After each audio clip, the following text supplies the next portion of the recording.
This channel does not promote any violent, harmful, or illegal activities. All content provided by this channel is meant for an educational purpose only. পশ্চিম মেদিনীপুর, পূর্ব বর্ধমান, হুগলির একাংশে এখন একটা কথা খুব চলছে, যার নেই দাম তা হলো আলু।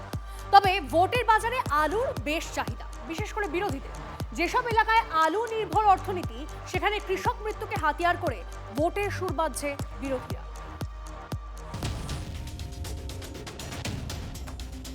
পশ্চিম মেদিনীপুরের চন্দ্রকোনায় চাষি না পেলেও ভোটের দেওয়ালে আলু কিন্তু দাম পেয়েছে। আর হুগলির পান্ডুয়ায় আলুর মালা পরে প্রচারে বিজেপি প্রার্থী। ২৬-এর মহাযুদ্ধে গ্রাম বাংলায় একাধিক জেলায় ভোটের ইস্যু আলুর আলুনি দশা।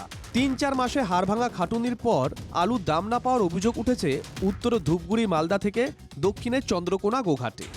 ১২ দিনে ৫ জন আলু চাষির অস্বাভাবিক মৃত্যু হয়েছে বাংলায়।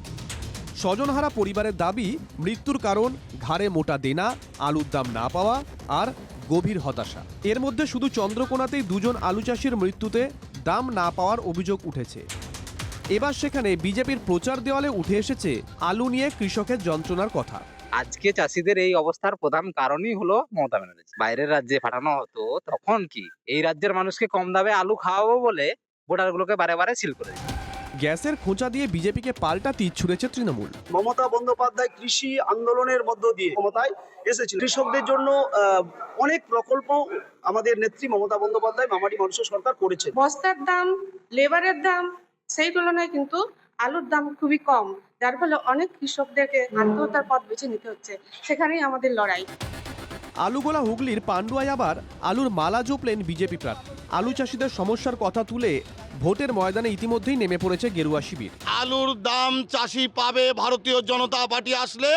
আমি আসলে বিধানসভায় গিয়ে আমার প্রধানমন্ত্রীকে আমি বলবো যে আলুর দামটা আপনারা দেখুন। বিজেপির এই নাটকে মানুষ ভুলবে না, বাংলার কৃষক মমতা বন্দ্যোপাধ্যায়ের সঙ্গে আছে এবং আগামী নির্বাচনে বিজেপি সেটা হারে হারে টের পাবে।